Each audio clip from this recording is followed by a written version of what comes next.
Okay, what do we have? A person shines a beam of light horizontally toward a flat vertical mask with two slits in it. I'm going to draw the double slit, the mask with the two slits in it as viewed from above. We have the light coming in from the left.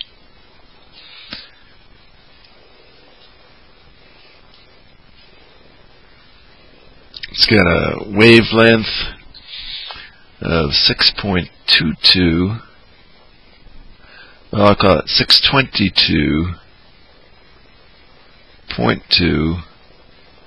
Nana means times 10 to the minus 9, so times 10 to the minus 9th meters.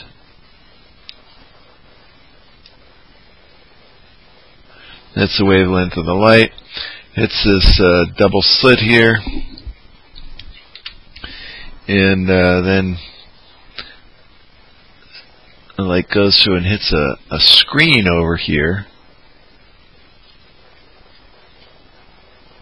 Mark the straight ahead position, and the idea is you get a bright spot over here, a bright spot over here. Those are the first order maxima, and center of that maximum. Wow, that's some angle theta. It's very brightest part of it at some angle theta.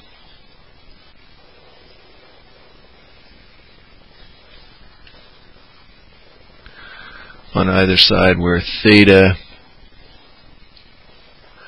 is that angle right there. Now the screen to slit separation, or mask to screen separation, I'll call that L. You don't have any official name for it. Use whatever you want, but don't use the lowercase d because lowercase d is the slit separation.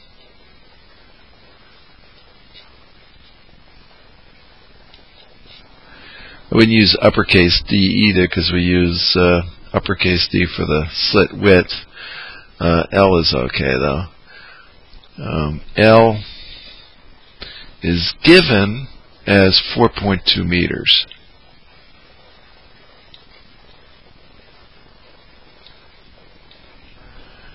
And we're told, now this is, I'll call this y over 2. We're told that the center to center separation of the two first order maxima, what I'm going to call y, again there's no official name for that, so if I call that the left maximum, looking from above, top view, if we were looking down on the person that was doing this, we'd see their head and shoulders, and this would be the first order max to the left of center, and this the first order max to the right of center. Of course there will be a central max as well, but the distance from center to center of those two bright spots is given as 0.72 meters.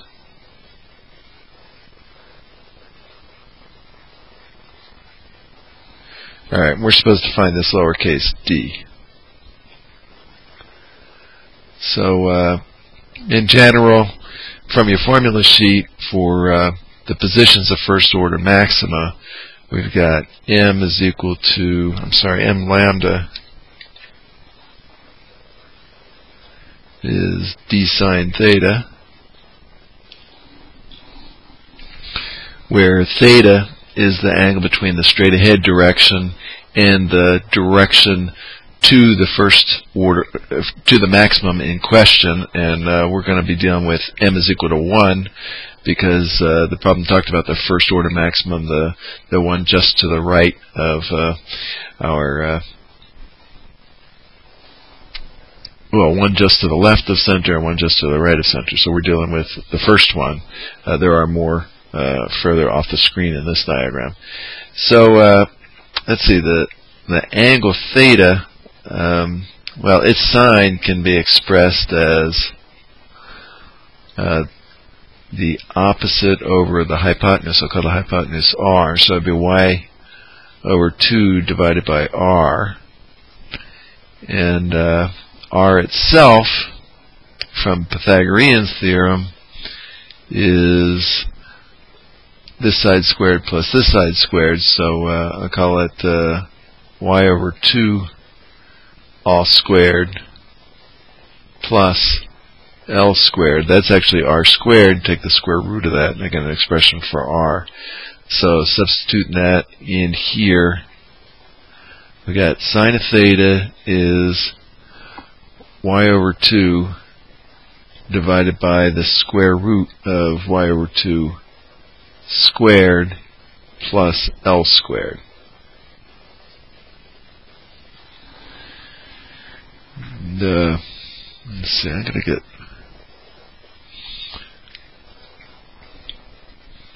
over here. So I'm going to scroll down a little bit.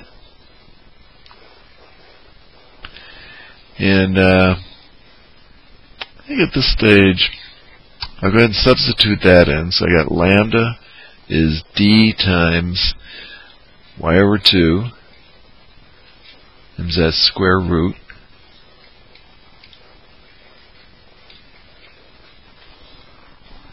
and then I'm solving for d, so I'm going to switch sides afterwards, but first I'll multiply both sides by 2, so I have 2 lambda over there on the left, which is going to become my right. And I'll divide both sides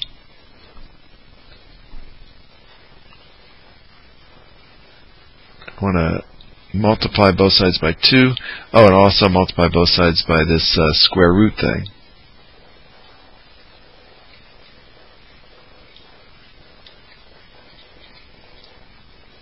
And then divide both sides by y. Okay, the 2 came over, the square root came over, and then the y came over, and I had nothing left but d, and then I switched sides. Alright. So we just have to evaluate that. That's d is equal to 2 times 6.2, no, 622 was the frequency, 22.2 times 10 to the, not the frequency, the wavelength, minus 9th meters, okay, then times the square root of the y, 0.72, this is meters. So let's 0.7200 meters over 2 all squared plus, and then the L is at 4.2 meters.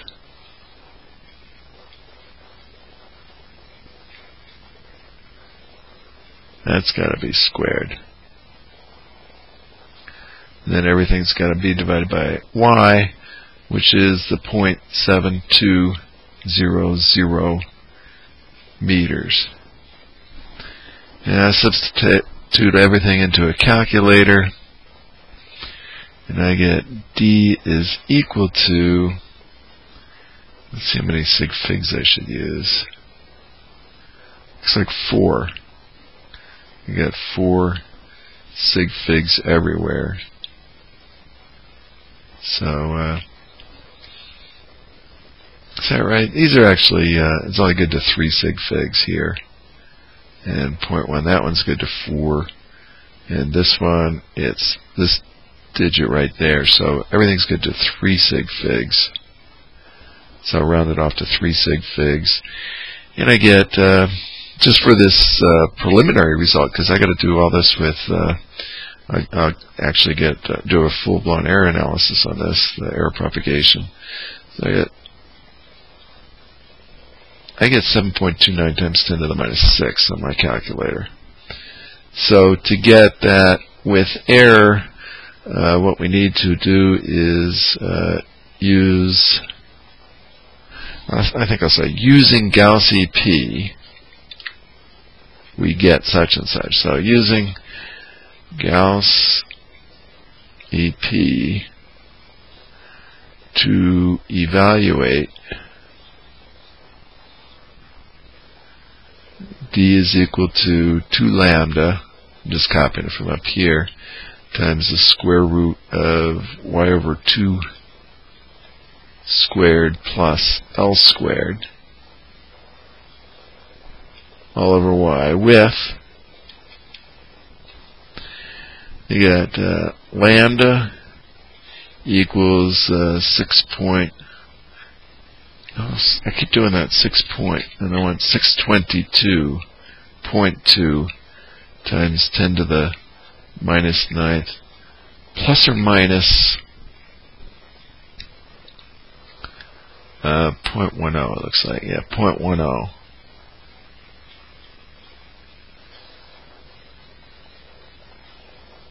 And that was also in nanometers, so times 10 to the minus 9th. Meters. And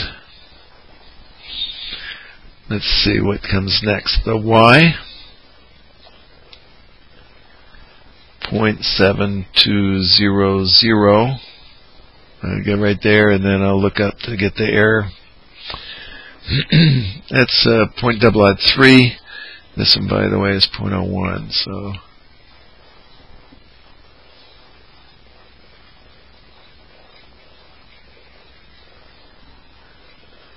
meters, and then the last thing we need is the L, which is 4.20 plus or minus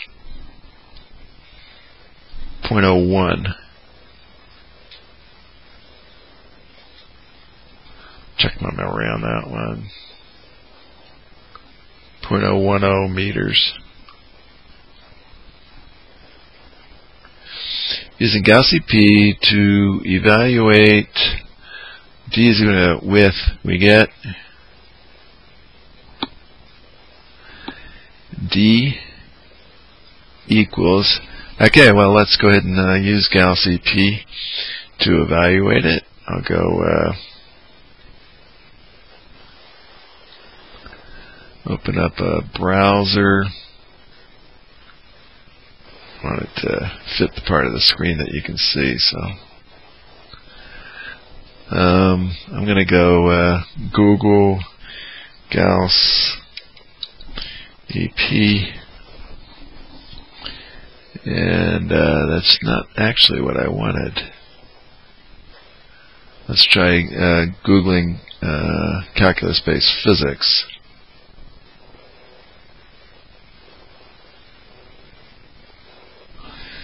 CV Phys-X. There we go. And Gauss EP is under first semester downloads. There it is. Open it up.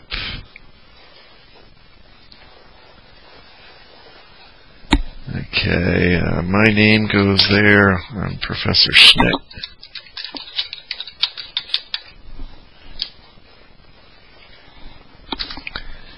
Let's see, I'll change that to a D. We're solving for D, the slit separation. Hit return there, and name of the function. I got to get into call that a D, and that's where I'm going to type in the formula for it. Then we got, let's see what else we got.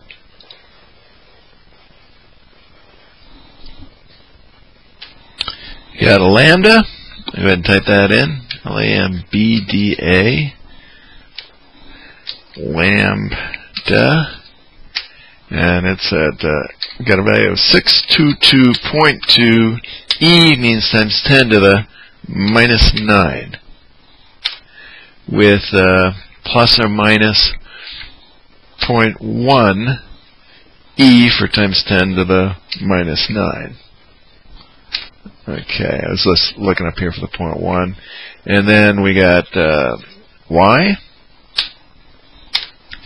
That's Y with a value of 0.72 plus minus 0.003 meters. And then comes L. L with a value of 4.2 plus or minus 0.01. Okay, getting back to D, we got to make that formula read what? This expression right up here. So I'll type in equals 2 star for times lambda. I'm going to pick the lambda in that same spot, the 2 spot.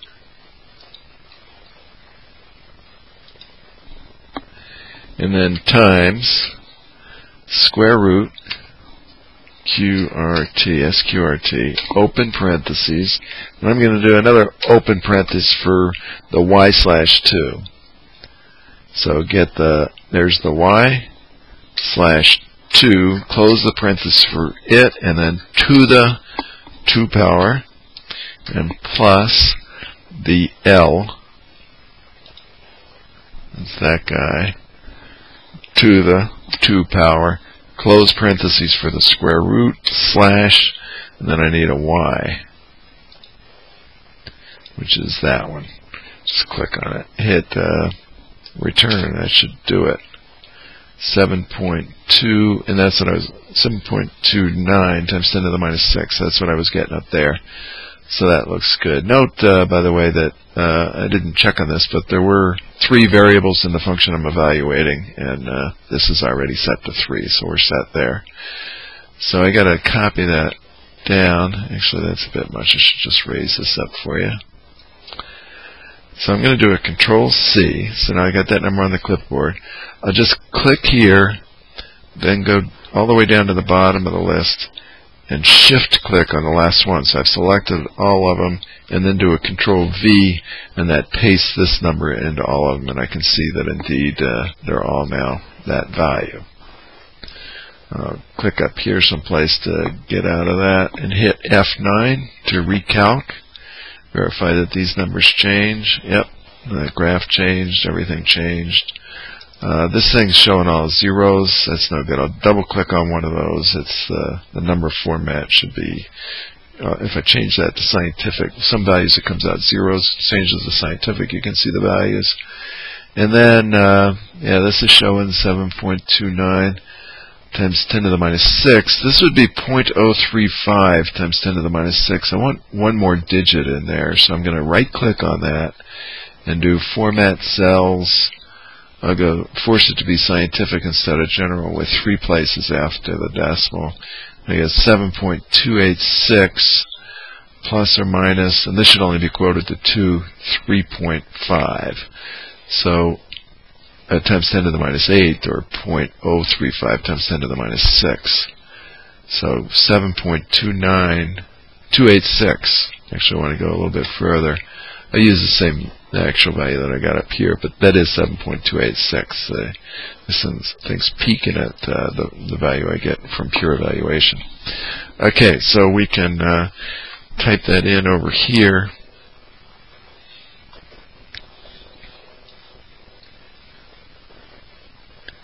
Get 7.2. With the sig figs, I didn't have enough using sig figs rules. I didn't really get enough digits. Well, I am including one guard digit here. So I would say this is the uncertain digit right there, where I got an 8. That would round to 9. But with the actual error calculations, we get 7.286 plus or minus 0.035 micrometers. I'm using micro to represent times 10 to the minus 6, as is the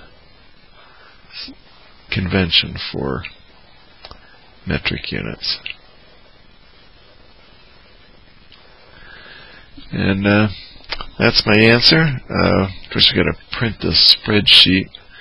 Let's take a look at what we want to print. We'll print get the first few lines there and all the graphs that we use. We only use 3 of them, so I don't need this column. Out to here would be good. And I'll do Control P. Just print the selection. and I actually wanted to preview that. So I'll do a Control P again, preview it. So that's what I printed. It's going to come out on 2 pages. I should get it on 1, so I waste a little paper there. I'm going to go to landscape. Should fit in there a little bit better. And close that. Try it again. Control P. Print selection. Preview. Oh, there it is. That's what I want to print. So we'll print that. And call it a wrap for sac222 problem number 4.